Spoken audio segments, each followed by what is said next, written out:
কংগ্রেসের ত্রিপুরা প্রদেশে এসটি সেলের উদ্যোগে 18 দফা দাবি নিয়ে পূর্ব ঘোষিত কর্মসূচি অনুযায়ী আগামী 3রা মার্চ সারা রাজ্যের সমস্ত মহকুমা শাসকের নিকট গণডেপুটেশন দেওয়া হবে।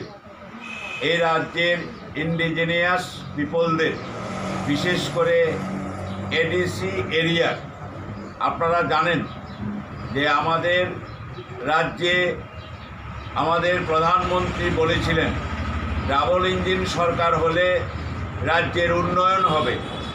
আমাদের রাজ্যে আমরা ডাবল ইঞ্জিনের সরকার পেয়েছি এবং ডাবল ইঞ্জিন সরকারের 4 বছরের অভিজ্ঞতাও আমরা পেয়েছি। এডিসি এরিয়াতে যারা ইন্ডিজিনিয়াস পিপল থাকেন তারা ট্রিপল ইঞ্জিনের সরকার পেয়েছেন। কেন্দ্র, রাজ্য এবং এডিসি, টিটিএডিসি, ট্রিপল ইঞ্জিনের অভিজ্ঞতা আপনি এডিসি এরিয়াতে গেলে বুঝতে পারবেন। এডিসির উন্নয়ন স্তব্ধ হয়ে আছে। সহজ সরলমতি এই রাজ্যের ভূমিপুত্ররা, এই রাজ্যের জনজাতিরা, তাদেরকে এখন দেখার কেউ নেই। তাদের সমস্ত প্রাত্যহিক জীবনের যে সমস্যা, তাদের কোনো প্রশাসনিক বা রাজ্য সরকারই বলুন, কেন্দ্রীয় সরকারই বলুন বা এডিসি প্রশাসনই বলুন, এডিসি প্রশাসন খুমলুঙের মধ্যে সীমাবদ্ধ। রাজ্য সরকার আগরতলা শহরে মহাকরণে সীমাবদ্ধ। কেন্দ্রীয় সরকার তাদের নিজেদের সরকার ত্রিপুরা রাজ্যে থাকার কারণে ত্রিপুরা রাজ্যের খোঁজখবর নেওয়ার তারা প্রয়োজন মনে করেন না। ত্রিপুরা রাজ্যে গত 4 বছর মরুভূমিতে পরিণত হয়েছে। এর আগেও দীর্ঘ 25 বছরের দলতন্ত্র অনুন্নয়নের বিরুদ্ধে মানুষ প্রতিবাদ করেছে, কিন্তু গত 4 বছরে রাজ্য সরকার এবং এডিসি প্রশাসন সম্পূর্ণভাবে এডিসি এরিয়ার জনজাতিদের পরিষেবা দিতে সম্পূর্ণ ব্যর্থ হয়েছে।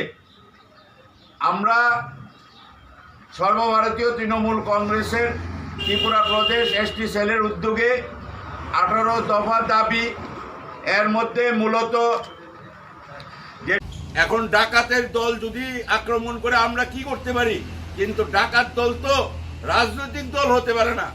ডাকাত দল তো মানুষকে পরিষেবা দিতে পারে না। ডাকাত দল তো মানুষের উন্নয়নে, মানুষের সুখে দুঃখে মানুষের পাশে থাকতে পারে না। ওরা গভীর রাতে আসে, ডাকাতি করে চলে যায়। এ বিজেপি ওই ডাকাত দলের মতো এসছে, আবার চলে যাচ্ছে। বিজেপি নিয়ে বিজেপি ত্রিপুরায় আর থাকবে না, কিন্তু আবার যেন কমিউনিস্ট পার্টিকে ব্যাকডোরে 93 সালের মতো সুযোগ করে না দেওয়া হয়, এটা কিন্তু আমাদের লক্ষ্য রাখতে হবে। তো বিজেপির যে অভিযোগ, তারা কংগ্রেসে যাওয়ার পর সিপিএমকে একটা আনার সুযোগ করে দেয়, একই সুর মেলাচ্ছেন কি আপনারাও? সিপিএম প্রকাশ্যে নেতারা বলছে সিপিএম আক্রান্ত হলে কংগ্রেস ঝাঁপিয়ে পড়বে, কংগ্রেস আক্রান্ত হলে সিপিএম ঝাঁপিয়ে পড়বে। কোথায় কংগ্রেস আক্রান্ত হলো? সিপিএমকে ঝাঁপাতে তো দেখিনি। সিপিএম তো দরজা বন্ধ করে করে বসে আছে। কেন কেন সীতারাম ইয়েচুরি, রাহুল গান্ধী, আমরা সেই দলতন্ত্র, 25 বছরের দলতন্ত্র আর কমিউনিস্ট শাসন আমরা ফিরিয়ে আনতে চাই না। কংগ্রেস সম্বন্ধে আমার কোনো বক্তব্য নেই, কিন্তু কংগ্রেসকে যারা নেতৃত্ব দিচ্ছে তারা ভুল রাস্তায় কংগ্রেসকে নিয়ে যাচ্ছে, আবার সিপিএম কে আসার সুযোগ করে দিচ্ছে। এটা আমরা কিছুতে মানব না। বিজেপি এই কথাই বলছে, তবে কি আপনারা বিজেপির সাথে একমত? না, আমরা কারোর সঙ্গে একমত হওয়ার তো প্রশ্ন ওঠে না। আমরা যেটা ঘটনা সেটাই বলছি। বিজেপি তো কি বলছে, বিজেপি নিজেই বলতে পারছে না। বিজেপি যারা প্রকাশ্যে সন্ত্রাসের পক্ষে গাজুয়ারি কথা বলে, পেশি বলের কথা বলে, তারা গণতন্ত্রের রাজনৈতিক নেতা হিসাবে, নেত্রী হিসাবে তাদেরকে আপনারা দেখেন? এটা হয় নাকি? আমরা এত বছর রাজনীতি করেছি, কিন্তু এটা বক্তব্য হতে পারে? কমিউনিস্ট পার্টি সন্ত্রাস করেছে, কমিউনিস্ট পার্টির নেতারা মুখে সেটা বলেনি। অন্তত বাহ্যিক একটা চেহারা ছিল, একটা কৌশল ছিল।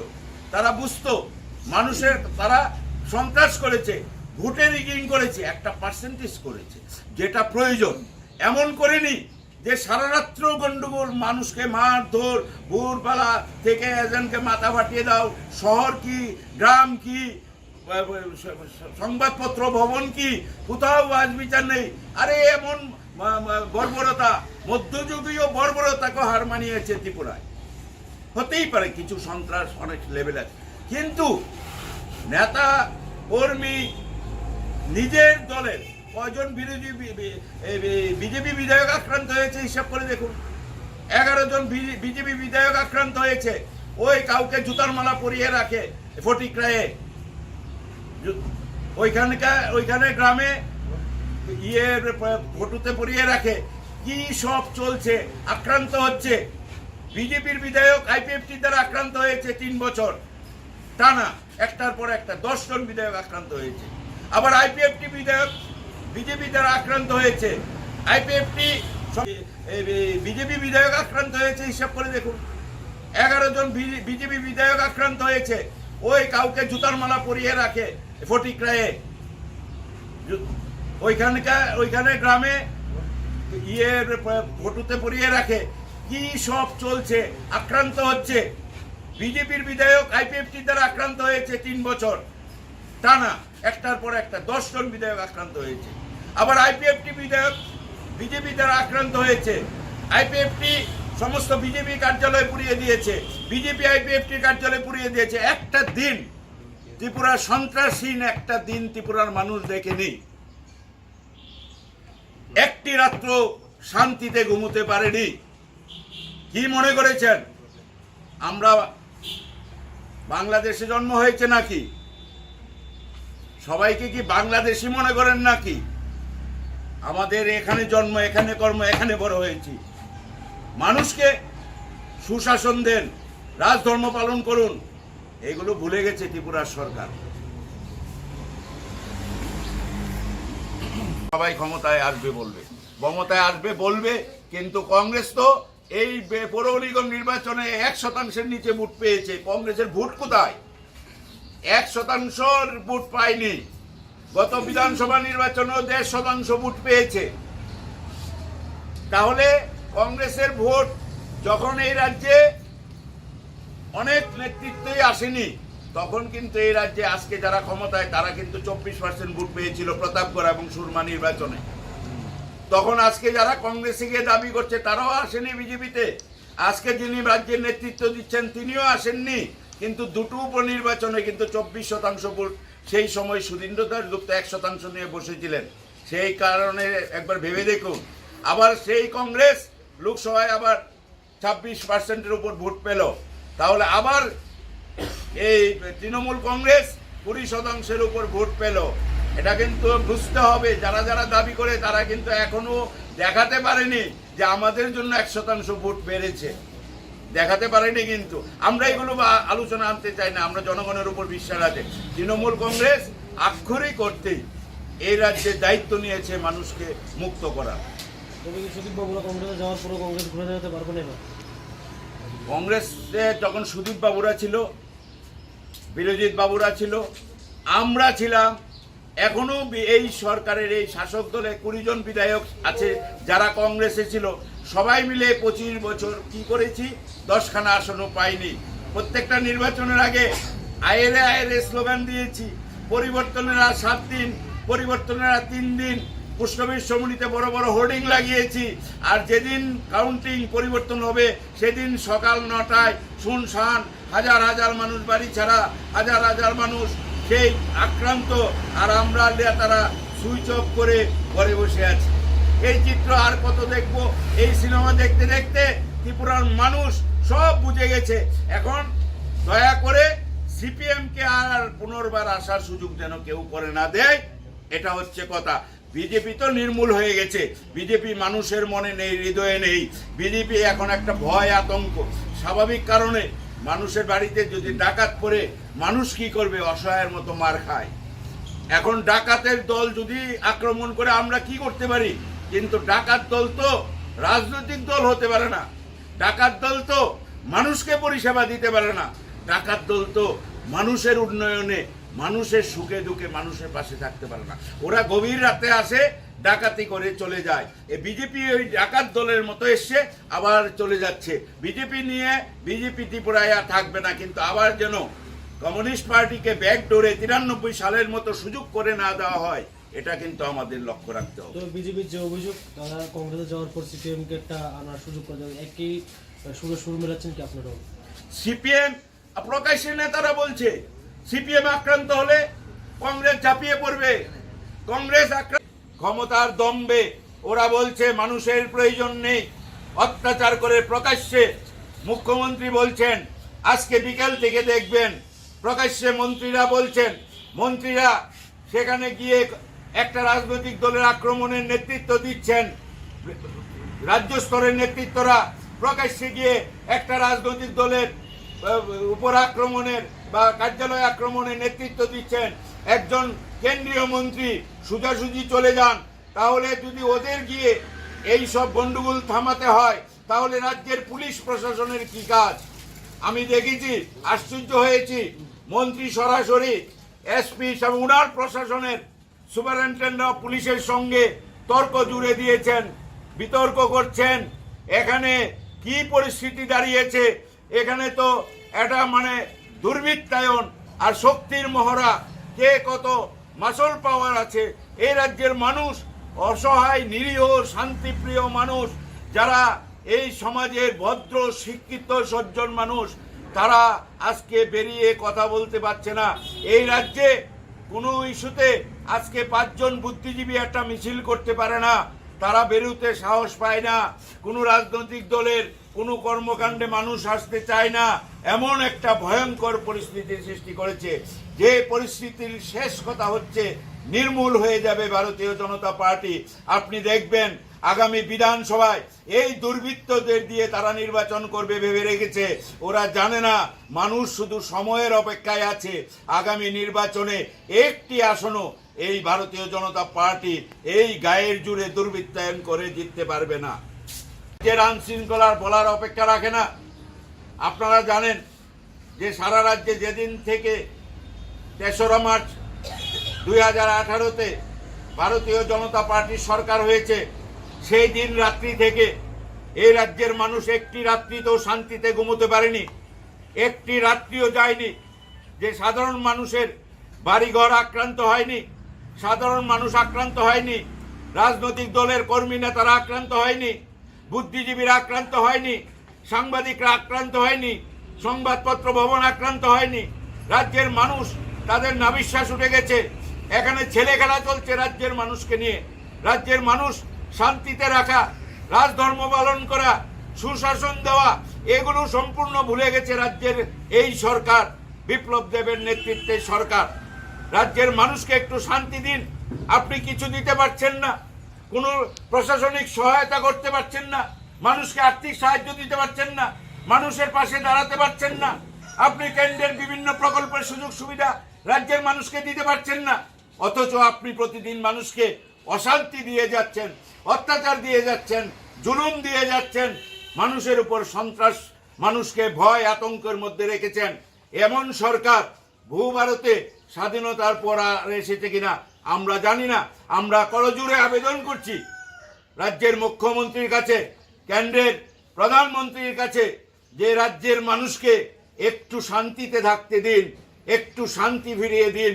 আপনি কিছুই দিতে পারলেন না, অথচ শুধু অত্যাচার অত্যাচার আর অত্যাচার চালিয়ে গেলেন। এইগুলো অবিলম্বে বন্ধ করুন। কংগ্রেস দল থেকে মুখ্যমন্ত্রী ইস্তফার দাবি জানিয়েছে, আপনার প্রতিক্রিয়া?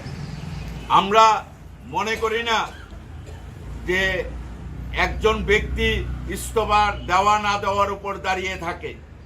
আমরা মনে করি যে একটা রাজনৈতিক দল, শাসক দল, যারা শাসন ক্ষমতায় আছেন, তাদের এই প্রকাশ্য দুর্বৃত্তায়ন বন্ধ করে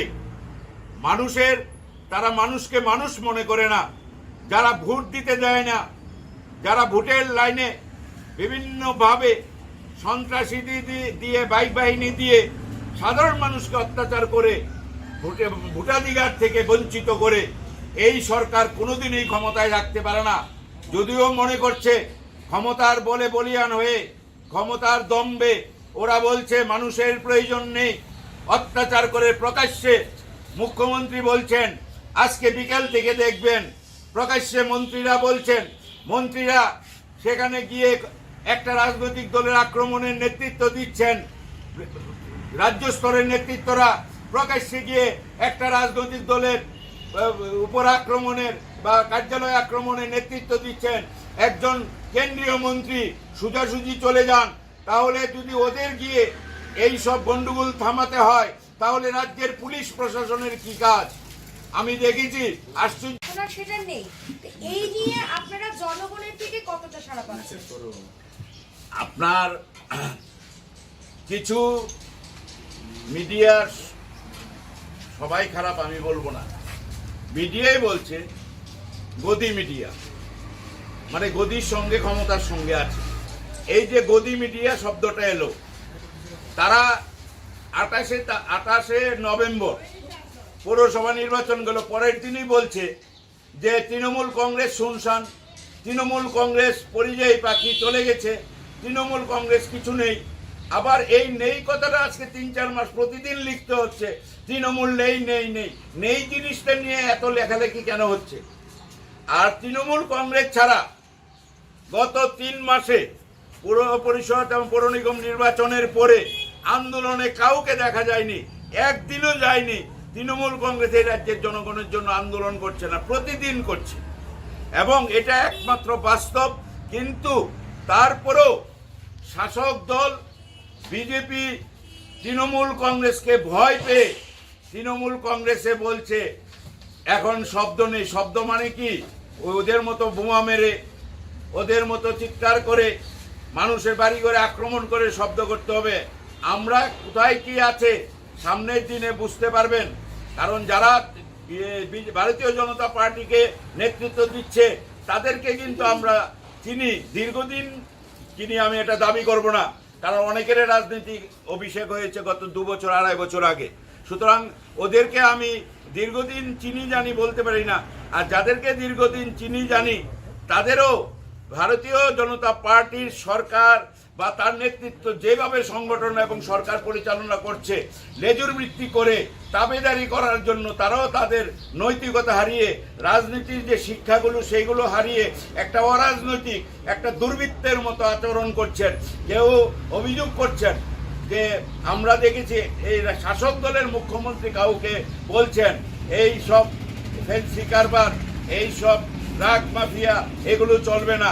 নিজের দলের লোককে হুঙ্কার দিচ্ছেন, নিজের কর্মী সবাই ও আঙ্গুল তুলে তুলে বলছেন। কাদেরকে বলছেন? ওরাও জনপ্রতিনিধি। সুতরাং এই রাজ্যে এমন একটা অব্যবস্থা সৃষ্টি করেছে, এটা আমাদের দুর্ভাগ্য যে এই রাজ্যের মানুষ, সমাজের যারা বুদ্ধিজীবী বলুন, সাংবাদিক বলুন, সবাই কিন্তু আজকে বুক ভরা ব্যথা নিয়ে, বেদনা নিয়ে আছে। কেউই কিন্তু আজকে অনেক কিছু প্রকাশ করতে পারছেন না। কিন্তু শেষ পরিণতিটা কিন্তু ভালো নয়। আমরা চাই না সন্ত্রাস দিয়ে মোকাবেলা করা হোক। কেউ কারোর কার্যালয়ে আক্রমণ করবে, কেন করবে? তৃণমূল কংগ্রেস কোনোদিন করবে না। তৃণমূল কংগ্রেস এই রাজ্যে আমাদেরকে 40 বছর রাজনীতিতে আপনারা চেনেন, আজকে পর্যন্ত কোনো রাজনৈতিক দল বলতে পারবে না কারোর কার্যালয়ে, কারোর বাড়িতে একটা ঢিল মেরেছি বা সেটার নেতৃত্ব না। নিজের দলের লোককে হুঙ্কার দিচ্ছেন, নিজের কর্মী সবাই ও আঙ্গুল তুলে তুলে বলছেন। কাদেরকে বলছেন? ওরাও জনপ্রতিনিধি। সুতরাং এই রাজ্যে এমন একটা অব্যবস্থা সৃষ্টি করেছে, এটা আমাদের দুর্ভাগ্য যে এই রাজ্যের মানুষ, সমাজের যারা বুদ্ধিজীবী বলুন, সাংবাদিক বলুন, সবাই কিন্তু আজকে বুক ভরা ব্যথা নিয়ে, বেদনা নিয়ে আছে। কেউই কিন্তু আজকে অনেক কিছু প্রকাশ করতে পারছেন না। কিন্তু শেষ পরিণতিটা কিন্তু ভালো নয়। আমরা চাই না সন্ত্রাস দিয়ে মোকাবেলা করা হোক। কেউ কারোর কার্যালয়ে আক্রমণ করবে, কেন করবে? তৃণমূল কংগ্রেস কোনোদিন করবে না। তৃণমূল কংগ্রেস এই রাজ্যে আমাদেরকে 40 বছর রাজনীতিতে আপনারা চেনেন, আজকে পর্যন্ত কোনো রাজনৈতিক দল বলতে পারবে না কারোর কার্যালয়ে, কারোর বাড়িতে একটা ঢিল মেরেছি বা সেটার নেতৃত্ব দিয়েছি, বা কোনো সন্ত্রাসের নেতৃত্ব দিয়েছি, আক্রান্ত হয়েছি, রক্তাক্ত হয়েছি, কিন্তু শান্তির পক্ষে কথা বলেছি। আগামী দিনও যারা বিজেপি করবেন তারাও এই রাজ্যে থাকবেন। বিজেপির বহু মানুষ আছেন যাদেরকে আমরা চিনি, অত্যন্ত ভালো মানুষ। বিজেপি দলে এখনো ভালো মানুষের সংখ্যা আছে, কিন্তু তারা মুখ খুলে কথা বলতে পারছে না একটা শ্রেণীর দুর্বৃত্তায়নের কারণে। যখন সর্বোচ্চ শাসক এই সব সন্ত্রাসের রাজনীতিতে জড়িয়ে যায়, উনি যখন এই সমস্ত নিয়ম, কোনো সংবিধান এগুলো মানেন না, আইনের শাসন মানেন না, তখন রাজ্যের মানুষের কাছে কোথায় যাবে মানুষ? পুলিশ একটা কোনো ভূমিকা নিতে পারছে না। পুলিশ সারেন্ডার করে বসে আছে।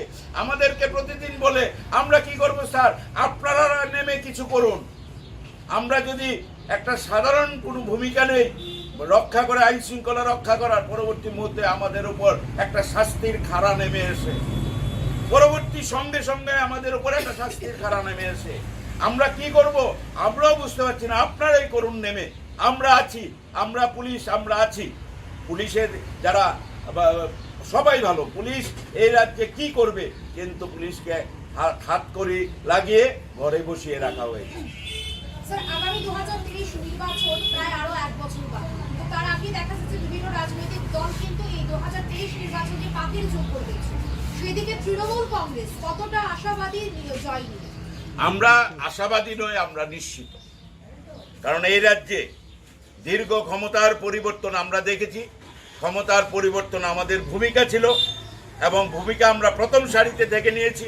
আজকেও বলে গেলাম, বিগত দিনেও 2018-র আগে পরিবর্তনের কথা যখন বলেছিলাম, অনেকে কিন্তু সেটা উড়িয়ে দিয়েছিলেন, মনে করছে যে সফল ভূমিকা এগুলো কি বলছে। আজকে দাঁড়িয়ে বলছি যে নিশ্চিহ্ন হয়ে যাবে, আর তৃণমূল কংগ্রেস চিন্তাই করতে পারবে না এই রাজ্যের মানুষের আশীর্বাদ নিয়ে, থাম্পিং মেজরিটি নিয়ে ক্ষমতায় আসছে। কেউ রুখতে পারবে না এইসব সন্ত্রাস করে, অত্যাচার করে। আপনারা দেখেছেন গত 9ই ফেব্রুয়ারি আমরা এসসি সেলের উদ্যোগে আমরা সারা রাজ্যের সমস্ত মহকুমা শাসকের কাছে ডেপুটেশন দিয়েছিলাম 22শে ফেব্রুয়ারি। আর গত 9ই ফেব্রুয়ারি ত্রিপুরা রাজ্যের 58টি ব্লকের মধ্যে 58টি ব্লকে আমরা 15 দফা দাবি নিয়ে আমরা বিডিওর কাছে গণডেপুটেশন দিয়েছিলাম। একমাত্র রাজনৈতিক দল তৃণমূল কংগ্রেস, যারা রাজ্যের মানুষের সার্বিক দুরবস্থা, রাজ্যের মানুষের আজকে যে আর্থসামাজিক রাজনৈতিক অবস্থা সম্পূর্ণ ভেঙে পড়েছে, তাদের দুর্দশা এবং তাদের দাবিগুলো নিয়ে একমাত্র তৃণমূল কংগ্রেস একটার পর একটা ডেপুটেশন এবং রাজ্য সরকারের প্রতি আন্দোলন চালিয়ে যাচ্ছে। আর কোনো রাজনৈতিক দল আপনারা পাবেন না কোনো ইস্যুতে এখন পর্যন্ত আমরা দেখিনি যে এই রাজ্যের মানুষের যে দুরবস্থা, সে সাধারণ মানুষ হোক, সংখ্যালঘু হোক, জনজাতি হোক, তফসিলি জাতি হোক, ওবিসি সম্প্রদায়ভুক্তই হোক বা পশ্চিমী জাতির মানুষই হোক, সমস্ত মানুষের জন্য একমাত্র তৃণমূল কংগ্রেস আজকে ধারাবাহিকভাবে আন্দোলন চালিয়ে যাচ্ছে এবং আগামী দিনে আরো বৃহত্তর আন্দোলনের দিকে যাবে।